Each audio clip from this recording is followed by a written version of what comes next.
अस्सलाम वालेकुम, सुबह बखैर प्यारे बच्चों।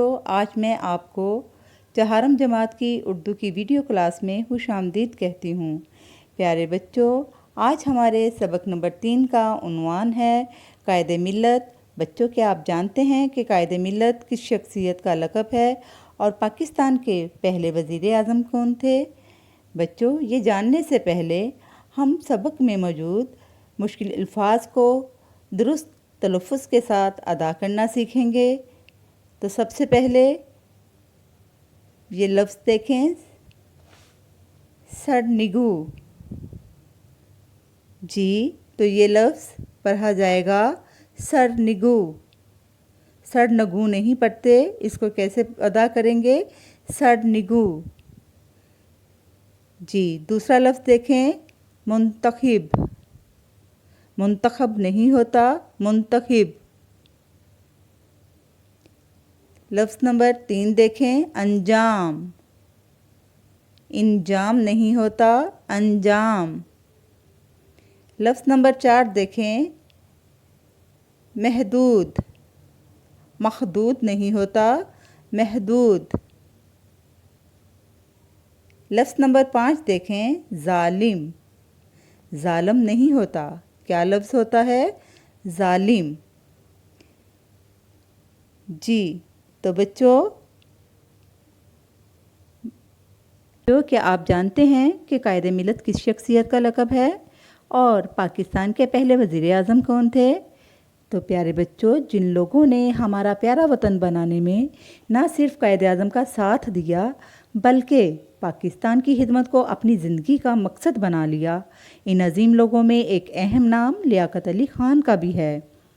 बच्चों, कायदे मिल्लत हमारे कौमी रहनुमा लियाकत अली ख़ान का लक़ब है और लियाकत अली ख़ान पाकिस्तान के पहले वज़ीर आज़म थे।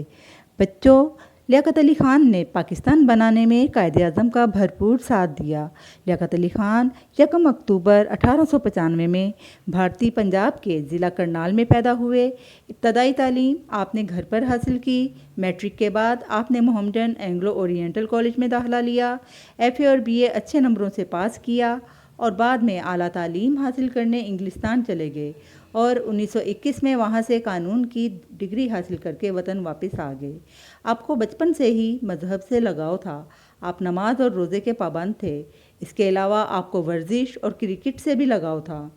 आप कायदे आज़म के करीबी दोस्त थे और कायदे आज़म को आप पर बहुत भरोसा था।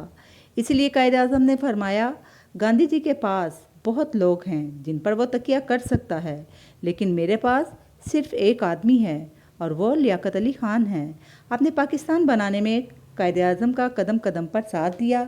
इसी वजह से उन्होंने आपको मुल्क का वज़ीर आज़म मुंतखब किया। आपने अपनी ज़िम्मेदारियाँ खुश असलूबी से निभाईं और पाकिस्तान की फ़लाह बहबूद के लिए बहुत काम किया।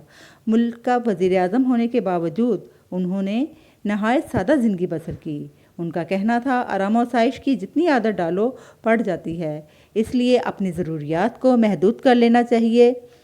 इससे पता चला कि सादगी की कितनी अहमियत है। मुझे इनकी यही आदत और बात बहुत अच्छी लगी कि मुल्क का वज़ीर आज़म होने के बावजूद ना तो उन्होंने अपने आप को साइशात में डाला बल्कि सादगी का दामन थामे रखा। हमें आज भी ऐसे लीडरों की ज़रूरत है जो मुल्क को पहली तरजीह में रखें, ना कि अपने आराम सुकून को। 16 अक्टूबर 1951 को एक जालिम शख्स ने रावलपिंडी में जलसे के दौरान आपको शहीद कर दिया। वफ़ात के वक्त उन्होंने ये कलमा पढ़कर ये दुआ की, अल्लाह पाकिस्तान की हिफाजत करे। इनकी आखिरी आरामगाह मज़ार कायद के पहलू में है। बच्चों, अब हम मुश्किल अल्फाज के मायने जानेंगे। ये देखें, पहला लफ्ज़ लगाओ, जिसके मायने दिलचस्पी। दूसरा लफ्ज़ महबूब मशगला, जिसका मायने पसंदीदा सरगर्मी। तीसरा लफ्ज़ तकिया करना, जिसका मायने भरोसा करना, एतमाद करना या उम्मीद रखना। चौथा लफ्ज़ फलाह, जिसका मायने भलाई या बेहतरी।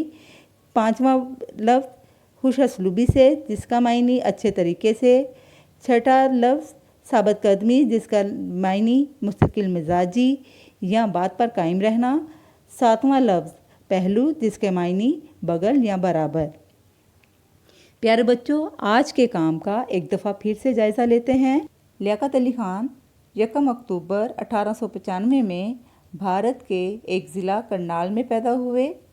اور 16 اکتوبر 1951 کو راولپنڈی میں ایک جلسے کے دوران آپ کو شہید کر دیا گیا۔ آپ پاکستان کے پہلے وزیر اعظم تھے۔ بچوں، لفظ قائد ملت کا مطلب ہے قوم کا رہنما۔ قائد اعظم کو آپ پر بہت بھروسہ تھا۔ قائد اعظم نے فرمایا، گاندھی جی کے پاس بہت سے لوگ ہیں جن پر وہ تکیہ کر سکتا ہے، مگر میرے پاس صرف ایک آدمی ہے اور وہ لیاقت علی خان ہیں۔ اور مجھے آپ کی یہ عادت اور یہ بات بہت اچھی لگی کہ ملک کا وزیر اعظم ہونے کے باوجود نہ تو انہوں نے اپنے آپ کو آسائشات میں ڈالا بلکہ سادگی کا دامن تھامے رکھا۔ اگر قائد ملت لیاقت علی خان مزید چند سال پاکستان کی سربراہی کرتے اور زندہ رہتے تو یقیناً پاکستان بہت ترقی کرتا اور پاکستان کو مسلم دنیا اور دوسری دنیا میں شہرت ملتی۔ پاکستان کی خارجہ پالیسی بہترین ہوتی۔ بچوں، آج کے کام سے پہلے کچھ ہدایات ہیں۔ کام خوش خط اور اسکول کے مجوزہ رسم الخط کے مطابق کریں۔